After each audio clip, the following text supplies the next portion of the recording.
मेरी प्रीतु बहुत अच्छी चाय बनाती है। बेटा प्रीतु, चाय तो ले आना। आई मम्मी।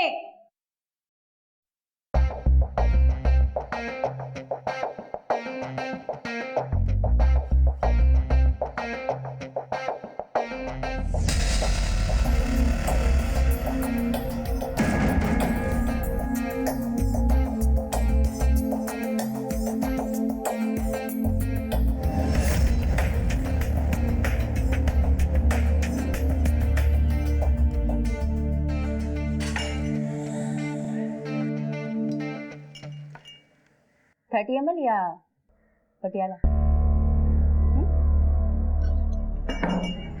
क्या है मम्मी? मैंने तुझे चाय लाने को बोला था ना। ये क्या तमाशा कर रही है? ये क्या चल रहा है? क्या हमें बेइज्जत कराने के लिए बुलाए थे यहाँ पे? बेइज्जत? बेइज्जती उनकी होती जिनकी कोई इज्जत हो। बेइज्जती तो मेरी हुई है, फटीचर कहीं के। चले मुंह उठा के मुझे देखने के लिए। मेरी शादी किसी रईस बड़े आदमी से होगी। चलो निकलो ऐसे, निकलो। प्रीतु, चलो यहाँ से। वैसे भी बेइज्जत होने के लिए आए क्या? चलो।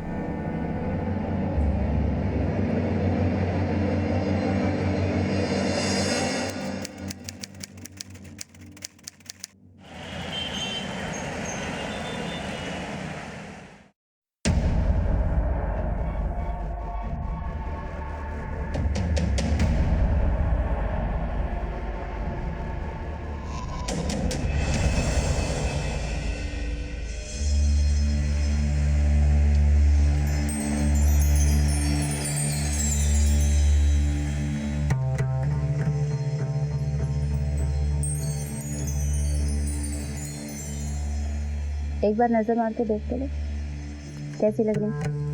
तो हमेशा की तरह बम लाग रही है।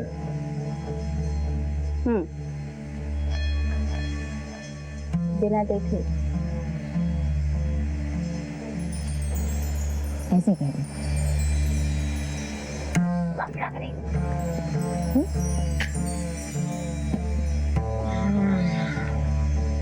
क्या बात है, आज बड़ा मूड में लाग रही है। कुछ चाहिए क्या तुझे? चाहिए नहीं, देने वाली हूँ। बिल्कुल थारे जैसा लौंडा, बाप बनने वाला है। सच? मुझ हमारे प्यार की निशानी मेरे पेट में पड़।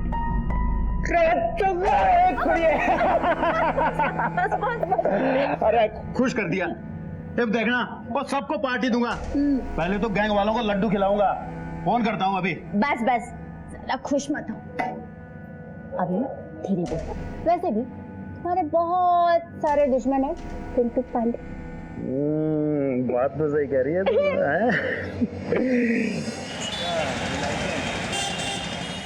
दिन ब दिन जवान होती जा रही है। माफ करना भाई साहब, मैंने देखा नहीं, वो बहुत जरूरी काम था ना, इसलिए चला आया।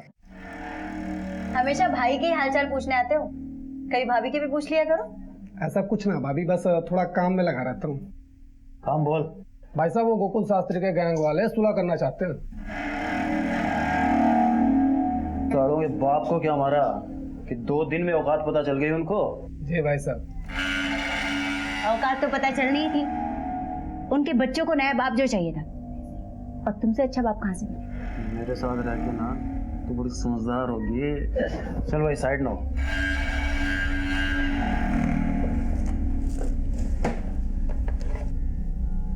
अरे प्रीतो, हाँ। ये रख, और मैं बच्चों का नामकरण करके आता हूँ। हाँ। ठीक है? जल्दी आना, राजमा चावल बना रही। बबन तू भी आ जाना। तो ठीक है, चल भाई।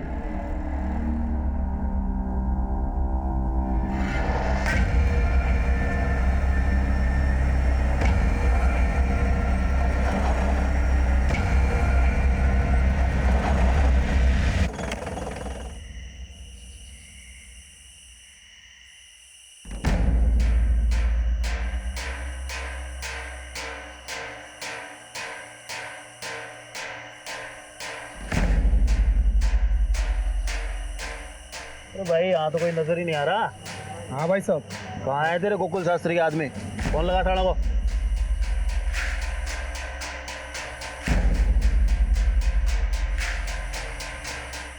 भाई साहब कोई फोन ही नहीं उठा रहा। भाई कुछ गड़बड़ लग रही है मुझे। चल भाग यहाँ से, भाग।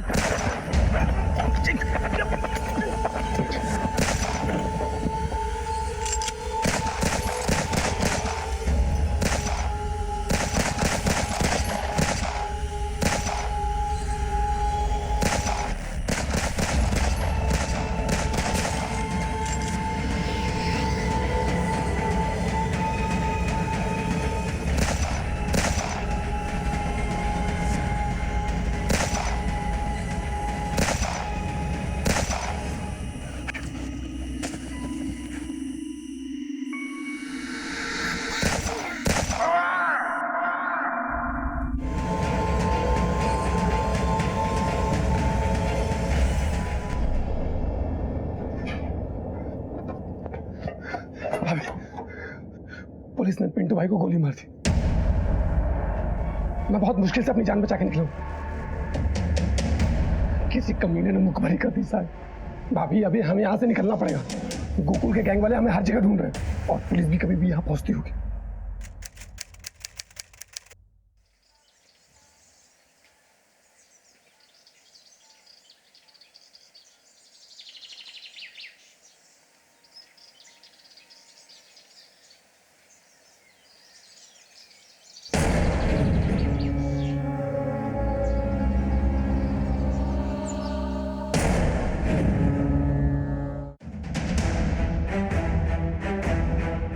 सर जैसे हमने बॉडी को देखा वैसे ही आपको कॉल करके बुलाया। साइड दीजिए, साइड दीजिए, साइड दीजिए। सर लड़की की उम्र कुछ 18 से 20 साल लगती है। सर पर गहरी चोट लगी है। किसी ने बहुत बेरहमी से मारा है सर।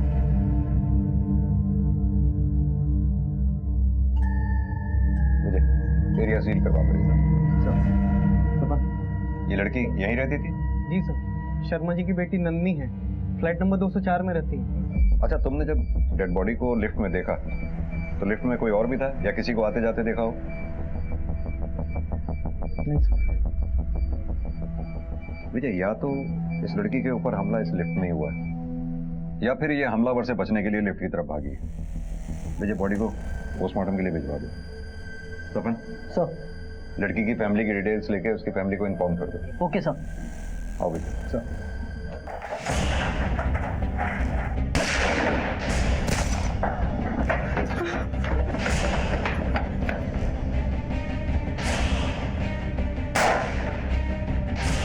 तो भाभी चलो यहाँ से निकलना पड़ेगा।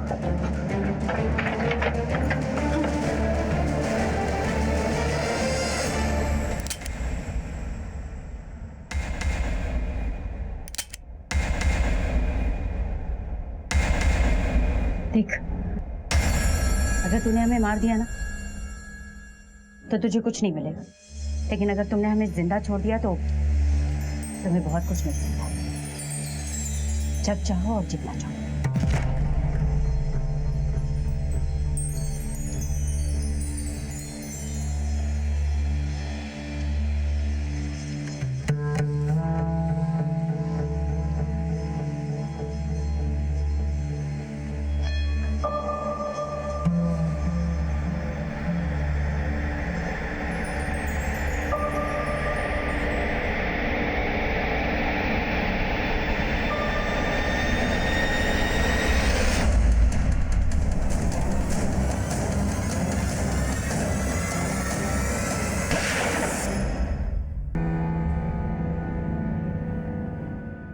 क्या हुआ ऐसे क्यों बोल रही? जान है तो जान।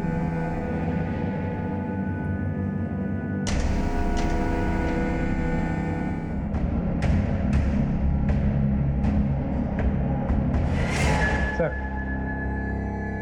टेबल पे खाने की प्लेट एक है और खाना भी उसने आधा खाया है। आई थिंक वो जो खाना खा रही थी हमला तभी हुआ होगा। विजय, इस पूरी बिल्डिंग के, मेन गेट के, इस फ्लोर के सबके सीसीटीवी फुटेज चेक करो। पता चल जाएगा उस दौरान घर में कौन आया कौन गया। सर सफर, इस लड़की की फैमिली से कांटेक्ट करने की कोशिश करते रहो। सर।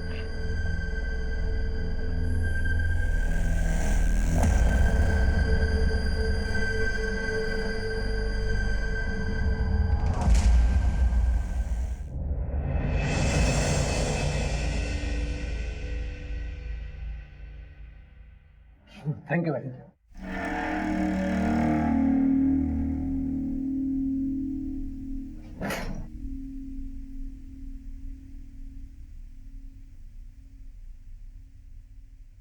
अभी अरे अभी बैठो यहाँ पे।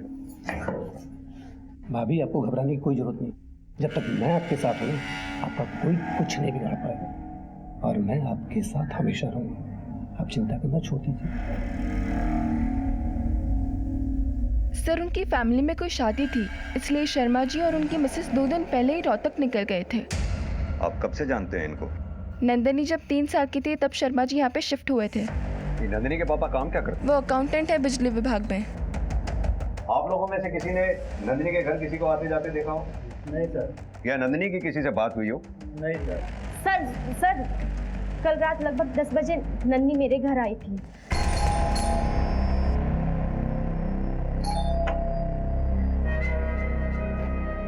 अरे नंदिनी, सॉरी दीदी इतनी रात को आपको डिस्टर्ब किया। वो मेरे पास सुबह सैलेड के लिए खीरा नहीं है, अगर आपके पास है तो दे दीजिए ना प्लीज। हाँ मैं लाती हूँ। सर इतनी प्यारी और जोली नेचर की लड़की के साथ ऐसा कुछ हो सकता है? मुझे तो यकीन ही नहीं हो रहा है।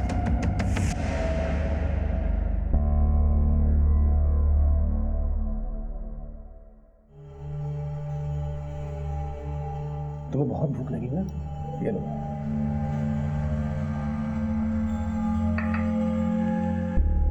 तो मेरा कितना ध्यान रखता है ना। अगर तू नहीं होता तो पता नहीं मेरा क्या होता। कुछ भी बोलती हो आप चुपचाप खाना खाइए, ठीक है? बबन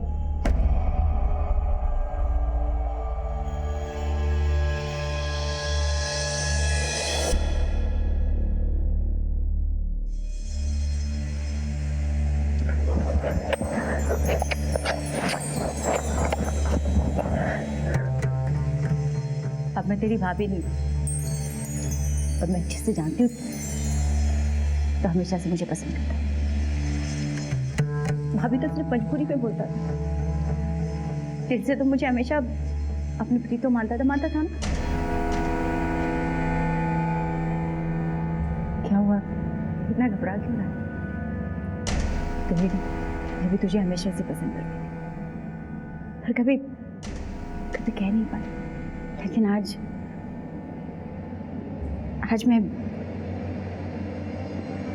मैं भी तुझसे बहुत पहले कहना चाहता था, तब से ये बात मेरे हालत लगती थी। मैं भी तुझसे बहुत प्यार करता हूँ, तेरे बिना नहीं रह सकता। I love you.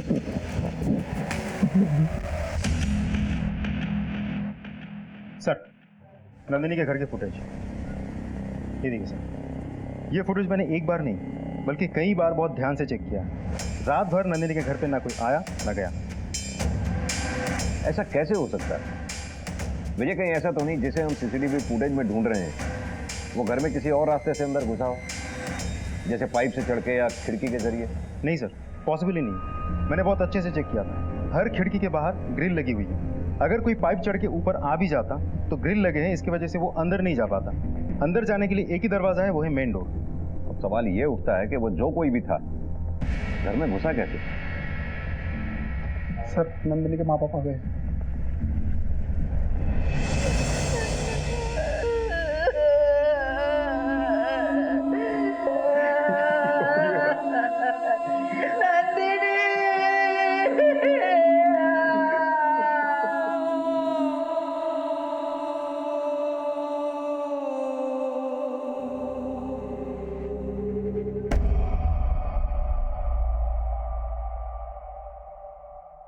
आप लोगों की किसी से कोई दुश्मनी है, झगड़ा या नंदिनी का? सीधे साधे लोग हैं हम सर। हम किसी से क्या बैर लेंगे और किसी को हमसे क्या दुश्मनी रखनी? देखिए ऐसा भी तो हो सकता है कि नंदिनी जहाँ काम करती थी वहाँ किसी के साथ कोई झगड़ा हुआ हो। नहीं सर, ऐसा कुछ नहीं था। अभी 6 महीने ही उसकी नौकरी लगी थी। पापा पापा मिठाई खाओ। क्या होता है? अरे खाओ तो मम्मा, आप भी खाओ। आज से हमारी सारी प्रॉब्लम दूर हो जाएगी क्योंकि मुझे नौकरी मिल गई है। क्या बात और वो भी पता है 2-4 हजार रुपए की नहीं, पूरे 50,000 रुपए की। आपकी बेटी काम कहाँ करती थी? आप लोग जा सकते हैं।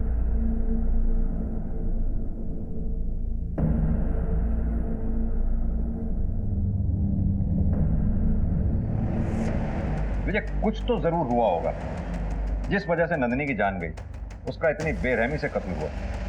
एक काम करो, नंदिनी के सारे दोस्तों से पूछताछ करो, पता करो क्या नंदिनी के माँ बाप वाकई उस दिन शादी में गए थे। सर आपको लगता है इसमें नंदिनी के माँ बाप का हाथ हो सकता है? फिलहाल तो कुछ भी नहीं कहा जा सकता, लेकिन हमें हर एंगल चेक करना होगा, कुछ भी छूटना नहीं चाहिए। सर पुलिस ने नंदिनी की मौत से जुड़े हर पहलू को जांचना शुरू किया, लेकिन उनको कोई ठोस दलील नहीं मिल रही थी। अब तक की मिली जानकारी से इतना तो साफ था कि नंदिनी की जिंदगी में कुछ तो रहस्यमय चल रहा था। पुलिस हर सबूत और बयान का बारीकी से मुआयना कर रही थी।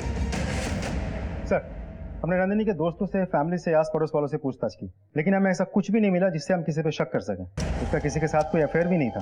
सर जब से उसने वजन कम किया था, उसको मेकअप का और कपड़ों का नया शौक चढ़ा था। बाकी सब कुछ पहले जैसे ही चल रहा था। और मैंने उसके माँ बाप के बारे में पता किया, वो लोग शादी में वाकई रोहतक गए। विजय, ये नंदिनी जहाँ काम करती थी वहाँ इंक्वायरी करो, शायद वहाँ से कोई इन्फॉर्मेशन मिले। सर नंदिनी शर्मा की पोस्टमार्टम रिपोर्ट आ गई।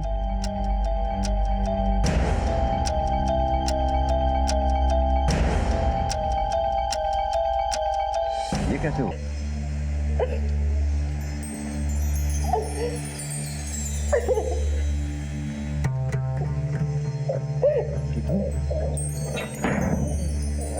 क्या हुआ तुझे? क्यों रो रही है? बोलना तू, क्या हुआ? बोल जी, क्या हुआ? क्यों रो रही है?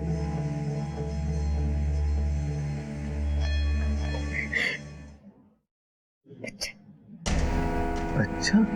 तेरा बच्चा पड़ रहा है मेरे पेट में। क्या वो दिखाऊंगी मैं दुनिया को? किसी और की विधवा और किसी और का बच्चा पेट में लिए घूम रही हूँ। एक दिन तू भी मुझे छोड़ के चला जाएगा, ये सोचकर डर लगता है। देख मेरी बात सुन, मेरे पर भरोसा, मैं तुझे और अपने बच्चे को छोड़ के कहीं नहीं जाऊंगा। मैं हमेशा तेरे साथ रहूंगा, मैं हमेशा तेरे साथ रहूंगा।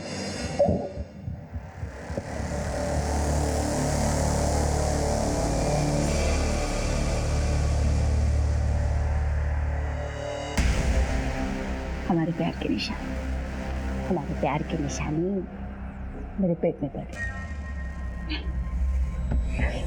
तो मेरी प्रीतो,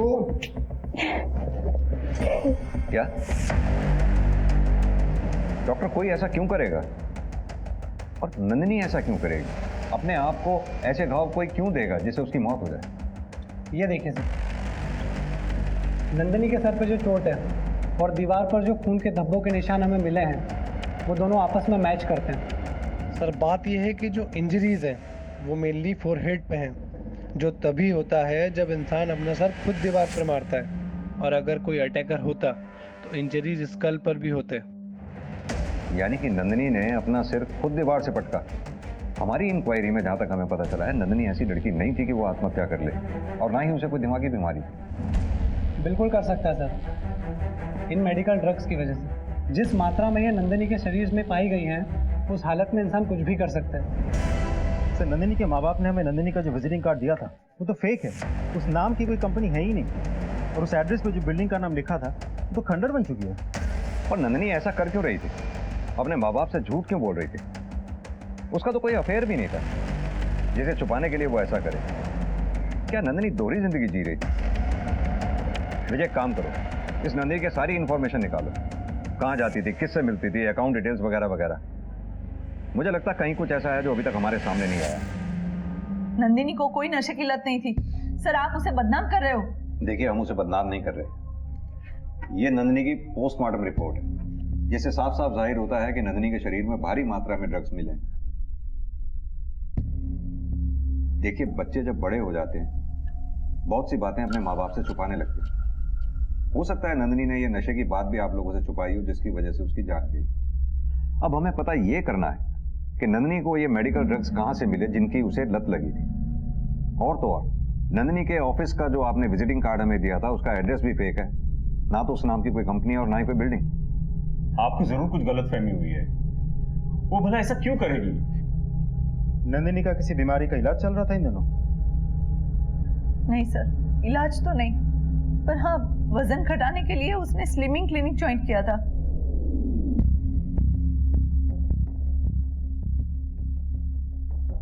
बारह किलो वजन कम होने के बाद 6 महीने पहले ही उसने वो छोड़ दिया। उसके बाद उसे नई नौकरी मिली थी। नाम क्या है उस क्लिनिक का? Insta chef weight loss clinic. Nandini बचपन से थोड़ी मोटी थी, लेकिन बड़े होते होते उसे इस मोटापे से टेंशन होने लगी। कोई उस पर हंसता तो कोई उसको टोकता, वो बहुत दुखी हो जाती थी। सर ये रही मेरी नंदिनी की तस्वीर। क्लिनिक जाने के बाद उसका वजन तेजी से घटने लगा। वो उसे कुछ दवाइयां देते थे जिससे उसका वजन घट रहा था। स्लिमिंग सेंटर ज्वाइन करने के बाद क्या आपने नंदिनी में वजन घटाने के अलावा कोई और चेंज नोटिस किया था? नहीं सर, वजन कम होने के बाद नंदिनी बहुत खुश थी, नए फ्रेंड्स बना रही थी, फ्रेंड्स के साथ बाहर जा रही थी। बट हाँ थोड़ी सी चिड़चिड़ी हो गई थी। कॉन्फिडेंस बहुत बढ़ गया था उसका, लेकिन साथ ही उसका मूड स्विंग्स भी बढ़ने लगे था।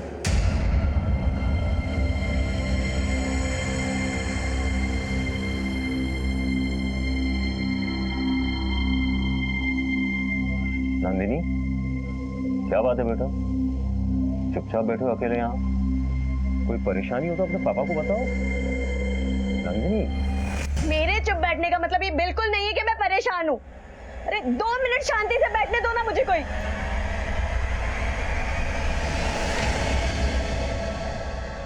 एक बात बताइए, ये नंदिनी का खर्चा कैसे चलता था? पैसे तो उसके पास होते ही थे। हमें लगा नौकरी कर रही है, वहीं से आ रहे होगे। कुछ समझ में नहीं आ रहा है वो क्या कर रही थी।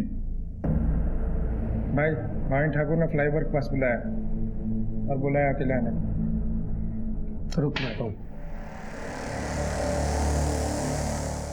मैं जाके आता हूँ।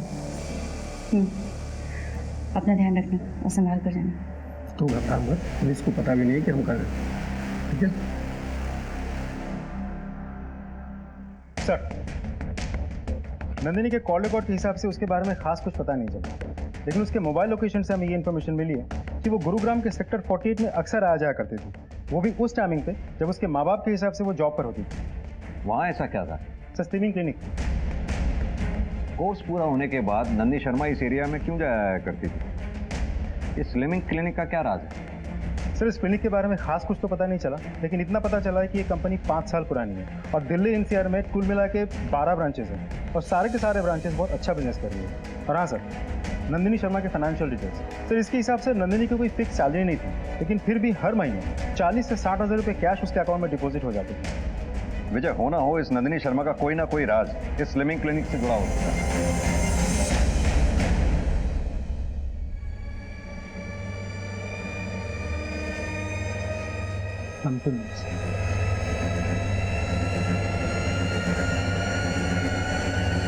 यस सर, अभी आपको किससे मिलना? यहाँ का मैनेजर कौन है? उनसे मिलना है। Okay, 1 second.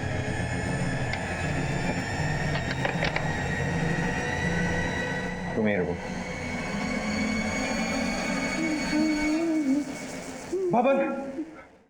बबन मारा गया। पुलिस ने हमें फंसाया था वहां पे। पुलिस यहाँ कभी भी आ सकती है, हमें तुरंत यहाँ से निकलना होगा।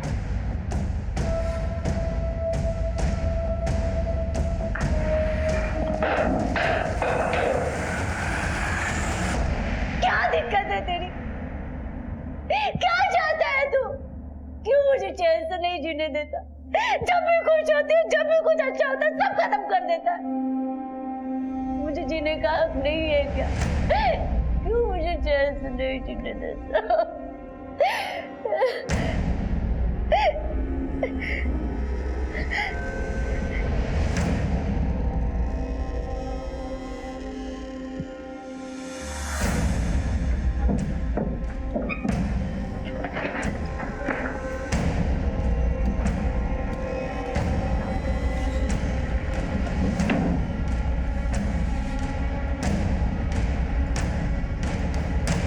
अभी आप कहाँ जाओगे?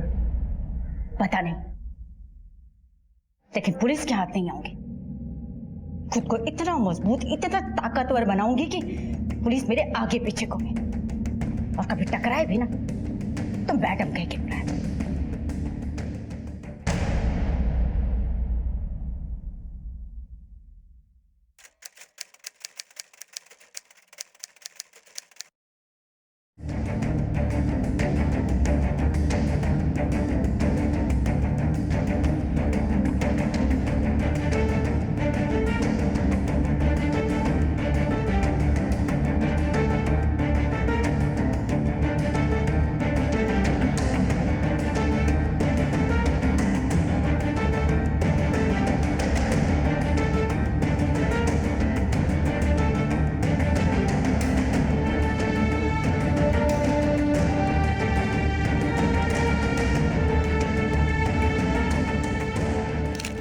बुजुर्गों के लिए घर दान करके मैं उन पर कोई एहसान नहीं करती,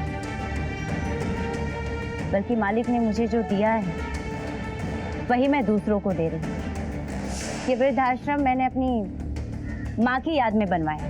उनके आदर्श और वसूलों का मैं पालन करती और आगे भी करती रहूँ।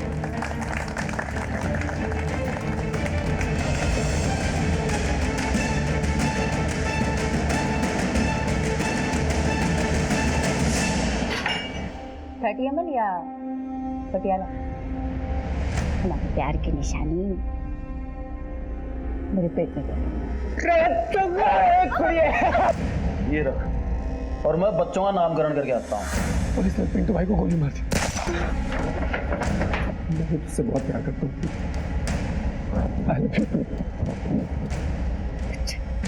तेरा बच्चा पड़ रहा है मेरे पेट में। बबन मारा गया, पुलिस ने हमें फंसाया था वहां पे। पुलिस यहाँ कभी भी आ सकती है। पुलिस क्या आती है? खुद को इतना मजबूत, इतना ताकतवर बनाऊंगी कि पुलिस मेरे आगे पीछे को। कल तक पुलिस से मुंह छुपाए फिर रही प्रीत आज इस मकाम तक कैसे पहुंची? उसका कद इतना बुलंद कैसे हो गया? नंदिनी की मौत की तफ्तीश कर रही पुलिस टीम ने अब एक नया पैंतरा आजमाया। अब इंतजार था किसी ठोस सबूत के हाथ लगने का। Hello sir, my self Priyanka Nath. How may I help you? हमें नंदिनी शर्मा के बारे में आपसे कुछ बात करनी थी। 6 महीने पहले पेशेंट थी वो आपकी। Please have a seat. जब नंदिनी के बारे में सुना तो बहुत बुरा लगा। मेरा तो दिल ही बैठ गया था जब मुझे पता चला। हमने तो उसके घर पे कंडोलेंस हैम्पर भी भेजा था। एक बात बताइए, वजन घटाने के लिए आप अपने पेशेंट्स को लाइसेंस पिल्स देते हैं? पिल्स? नहीं तो हम तो उन्हें मल्टीविटामिन देते हैं। बल्कि ये पिल्स के तरीके तो हम उन्हें सजेस्ट भी नहीं करते, क्योंकि जितनी जल्दी इससे वेट लॉस होता है उतनी ही जल्दी वापस बढ़ता भी है।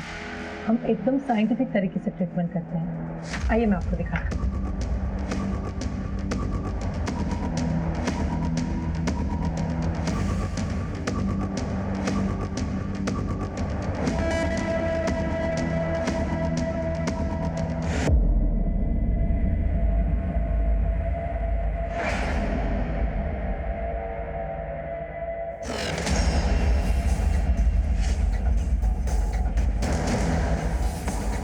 प्रियंका जी, आप हमें टेस्ट के लिए स्लिमिंग टैबलेट का एक सैंपल दे सकती हैं प्लीज? या श्योर, मैं अभी अरेंज कराती हूँ। थैंक मुझे क्लिनिक से रिलेटेड ऐसी कोई भी चीज हमारे हाथ नहीं लगी जिससे ये साबित हो कि क्लिनिक में कुछ गड़बड़ थी। सर, नंदिनी के मोबाइल लोकेशन के हिसाब से वो गुरुग्राम के सेक्टर 48 में अक्सर जाती थी, और ये क्लिनिक भी तो सेक्टर 48 में है। लेकिन इससे ये तो साबित नहीं होता कि वो गुरुग्राम के सेक्टर 48 में क्लिनिक में ही जाती थी। ये भी तो हो सकता है वो सेक्टर 48 में अपने किसी दोस्त के यहाँ जाती है। रही बात पैसों की जो उसके अकाउंट में डिपॉजिट होते थे, हो सकता है वो ड्रग पेडलिंग से रिलेटेड हो, तभी उसने उस दौरान पार्टीज में आना जाना शुरू कर दिया था। विजय, काम करो, नंदिनी के सारे दोस्तों से पूछताछ करो। सर,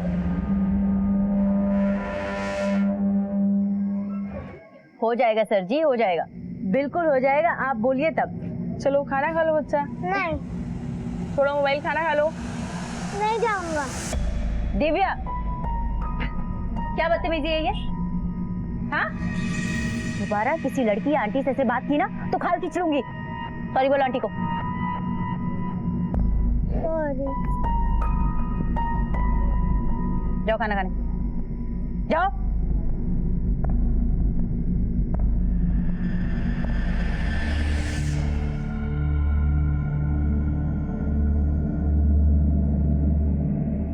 माय गॉड, बहुत सुना है इस क्लिनिक के बारे में।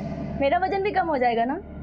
पता है, लोग मुझे फैटी, मोटी, पता नहीं क्या क्या बोल के चढ़ाते हैं। अगर ऐसे ही चलता रहा तो कैसे मेरी शादी होगी? कैसे नहीं होगी तुम्हारी शादी? बिल्कुल होगी। और ये शादी क्या चीज़ है? एक बार हमारे साथ जुड़ने के बाद तुम्हारी भी जिंदगी बदल जाएगी, बाकी लड़कियों की तरह। सच? बिल्कुल।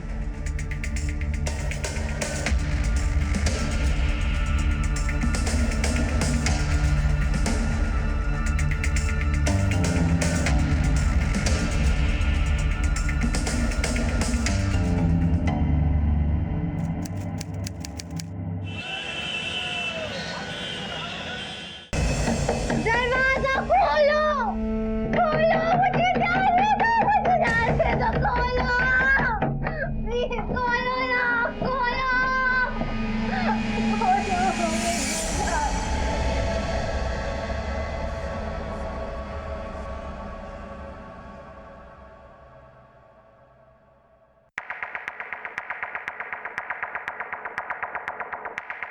कुछ मिला? नहीं सर, अभी तक तो सब कुछ नॉर्मल लग रहा है, पर एक बात है जो मुझे थोड़ी सी अजीब लगी। वो प्रियंका किसी लड़की से दवाइयाँ खाने की बात कर रही थी और किसी छोटी पंजाबन से मैडम मैडम बोल के पुलिस के आने की बात भी कर रही थी। मैंने पुलिस को समझाकर वापस भेज दिया है। मैडम, छोटी पंजाबन हमारे लिए सिर्फ एक नाम नहीं है, हमारे लिए आइडल है और हम आपके नाम पर कोई आंच नहीं आने देंगे। जी। ओह, आई एम सॉरी। सब ठीक? ठीक, तुम उस पर नजर बना रखो। जी सर। सर,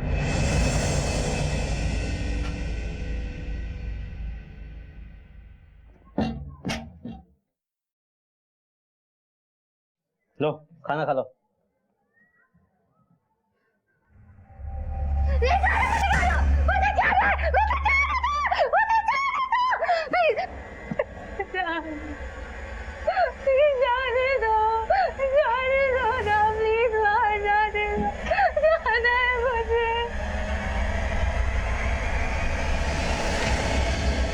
प्राची ने जिस छोटी पंजाबन का नाम लिया था वो एक बिजनेस वूमन है, इधर उधर समाज सेवा का काम करती रहती है, लेकिन उसके खिलाफ खास कुछ पता नहीं चला।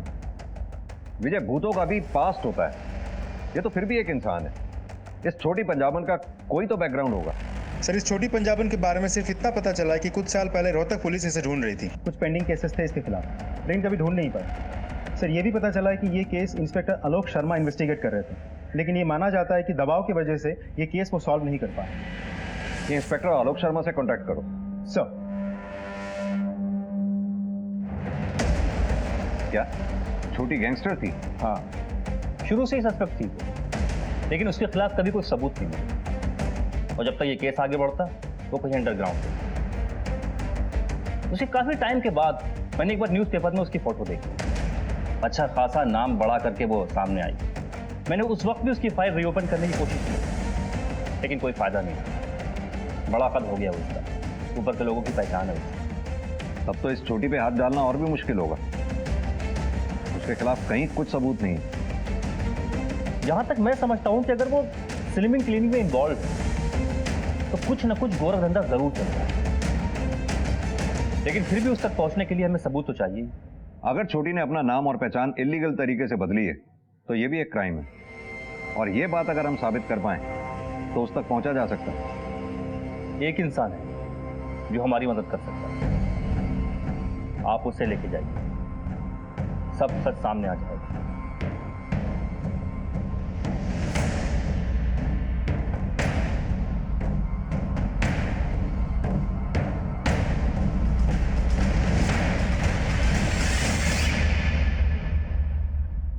क्या हुआ? ऐसे कैसे गुस्से चले आ रहे हैं आप लोग?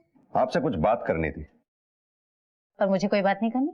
हमसे नहीं करनी, लेकिन इनसे तो करनी होगी।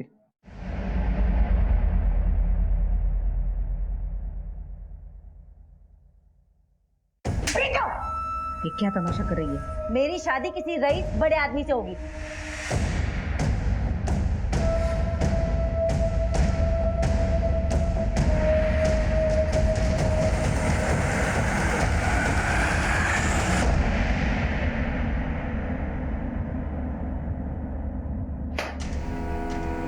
इतने साल गैंगस्टर बने रहने के बाद अचानक समाज सेविका बन गई। कमाल का हृदय परिवर्तन है, नहीं?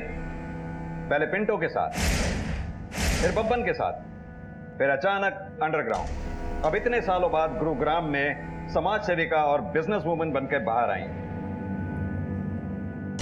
कहां से आया इतना पैसा? क्या गोरख धंधा चल रहा है उस स्लिमिंग क्लिनिक में? क्या लेना देना है तुम्हारा उससे? अगर मैं गैंगस्टर तो आप पुलिस वाले, आप लोग क्या है? क्लिनिक से जुड़ी एक लड़की ने अपनी जान ले ली है। उसके शरीर से हमें हेवी मात्रा में ड्रग्स मिले हैं। कुछ रोशनी डाल सकती है आप? क्लिनिक में 50 लड़कियां आती हैं सर, वो बाहर जाकर क्या गुण खिलाती है उससे मेरा क्या लेना देना? और रही बात आपके सवालों तो उसके जवाब देना ना तो मैं जरूरी समझती हूँ और ना ही वो मेरी मजबूरी है। लेकिन हमारे लिए जरूरी है, क्योंकि ये बात तुम बहुत अच्छी तरह से जानती हो कि हम अगर अपने पे आ गए तो सच उगलवा ही लेते हैं। 4 घंटे हैं तेरे पास सोचने के लिए, सोच लो। मर्जी से बोलोगी या आओ भगत करा के?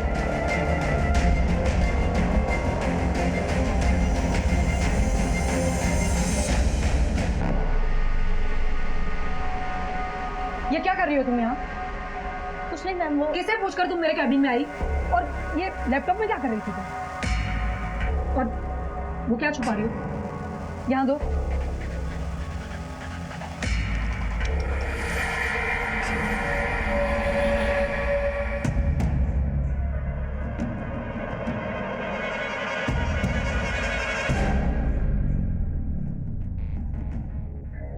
कि पुलिस वाले ना तो उस समय मेरा कुछ बिगाड़ पाए थे,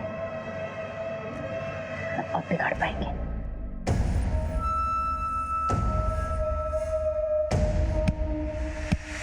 मैडम, ये क्या कर रहे हो? मैम पुलिस क्या हो? मैम पुलिस मुझे फंसाना चाहती है। मैम झूठा केस बनवाने के लिए मेरी ऐसी हालत कर दी। मेरी आप लोगों से विनती है कि आप लोग मेरी मदद करिए, इस केस को लेके जाइए। देखिए पुलिस वाले क्या जुल्म कर रहे हैं। लेकिन सर, जी सर, कमिश्नर साहब का फोन था। ये मामला नेशनल मीडिया ने उछाल दिया।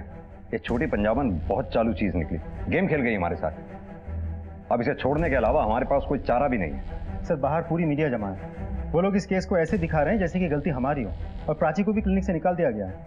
सर कुछ समझ में नहीं आ रहा है हम करें तो क्या करें। किसी के खिलाफ हमारे हाथ कोई सबूत नहीं है। अब नंदिनी की मौत का राज खुलेगा कैसे? मैडम मैंने ही आपको फ़ोन किया था। मेरी बेटी लापता थी, मैंने उसकी मिसिंग कंप्लेंट भी लिखवाई थी, लेकिन जब से मेरी बेटी वापस आई है अजीब सी हो गई है। वो हमेशा ड्रग्स के लिए परेशान रहती है। मैंने बहुत कोशिश की उसकी ड्रग्स की लत छुड़ाने की, लेकिन कोई फायदा नहीं हुआ। मेडिकल रिपोर्ट से पता चला है कि तुम्हारे ब्लड में कुछ ड्रग्स के ट्रेसेस पाए गए हैं, और तुम्हारे पापा का कहना है कि तुम्हारी ड्रग्स की लत छुड़वाने के लिए उन्होंने तुम्हें कमरे में बंद करके रखा था। क्या ये सच है? ये ड्रग्स की लत तुम्हें कैसे लगी? कौन देता था तुम्हें ये ड्रग्स?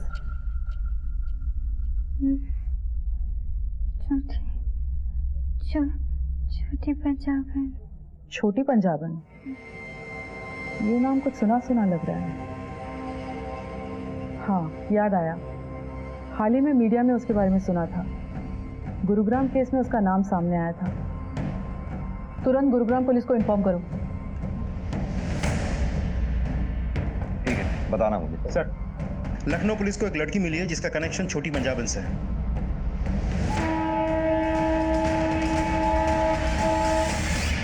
कुछ साल पहले मैं अपने बॉयफ्रेंड के साथ भाग गई थी, क्योंकि मुझे पता था पापा नहीं मानेंगे। उन्हें वो बिल्कुल पसंद नहीं था, और पापा सही भी थे मैम। वो मुझे भगा कर ले गया और मुझे छोटी पंजाबन को बेच दिया उसने मुझे एक कमरे में बंद करके रखा और मुझसे जबरदस्ती धंधा कराने लगी। क्या हुआ?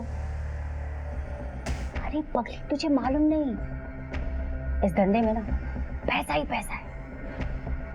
दर्द होता है ना, चल ये ले, कुछ दिन दवाई खा के काम चला ले, तो धीरे धीरे आदत हो जाएगी। ले ले ले। दवाई के नाम पे मुझे ड्रग्स की लत लगा दी। मैं बुरी तरह से फंस चुकी थी। दिन रात मैं वहाँ से बस भागने की प्लानिंग करती रहती थी, और जैसे ही मुझे वो मौका मिला मैं फौरन वहाँ से भाग के पापा के पास आ गई। लेकिन उस ड्रग्स की लत ने मेरा पीछा नहीं छोड़ा। स्वाति, इस छोटी पंजाबन के गले का फांसी का फंदा तैयार करने का समय आ गया है। फांसी का फंदा मेरी जूती से? लड़कियां ये सब अपनी मर्जी से भी तो करती हैं सर। मैंने इसमें क्या नया कर लिया? उनका इस्तेमाल पैसे कमाने के लिए किया, और हाँ, बड़ी ईमानदारी से उन सब का हिस्सा उन्हें दिया। मुझे नौकरी मिल गई है, पूरे 50,000 रुपए की। वैसे भी लड़कियां हमेशा दूसरों का सहारा ढूंढते रहती हैं, रोते धोते रहती हैं। मैंने तो उन्हें समझाया कि बेवकूफ लड़कियों, तुम्हारे पास तुम्हारा खुद का बहुत कुछ है, क्यों किसी और के लिए रोना? और इस मिशन में तू नंदनी, रितु और न जाने ऐसी कितनी लड़कियों की खरीद फरोख्त की, उन्हें नशे की आदत डाली ताकि तेरे और दलालों के चुंगल में फंसी रहे। धंधा कोई भी हो सकता, खरीदना बेचना तो पड़ता ही। और नंदिनी ने भी कुछ कम पैसे नहीं बनाए। जब नहीं झेल पाई तो मर गई। मैंने थोड़ी ना मारा है उसे। कितनी लड़कियों की जिंदगी बर्बाद कर दी है तुमने, इस बात का एहसास है तुम्हें? मैंने किसी के साथ जोर जबरदस्ती नहीं की सर। और मैंने नया क्या किया है? अब माल की डिमांड आएगी तो पूरी तो करनी पड़ेगी ना। किसी को 16 की चाहिए तो 30 की तो नहीं दे सकती ना सर।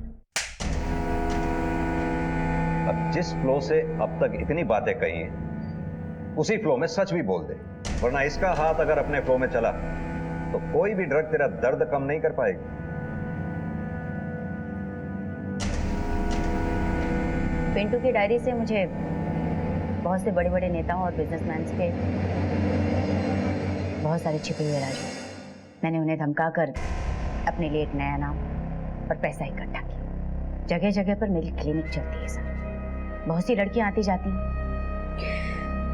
उनमें से मुझे जो पसंद आती थी लगता था कि अच्छी है, अच्छे पैसे मिलेंगे। उन्हें लालच देकर मैं अपने धंधे में ले लेती थी। और यकीन मानिए सर, उसके लिए मुझे बहुत ज्यादा मेहनत नहीं करनी पड़ती थी। बहुत सी तो ऐसे ही रोते धोते आ जाती थी खुद ही।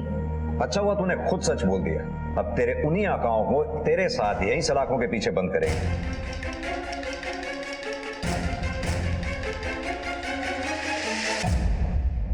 अपने सपनों के पीछे भागते भागते मैं ये भूल ही गई थी कि देर सवेर कहीं ना कहीं इनका अंत हो ही जाएगा। कुछ पाने के लिए कुछ खोना पड़ता है, इसका मुझे विश्वास था।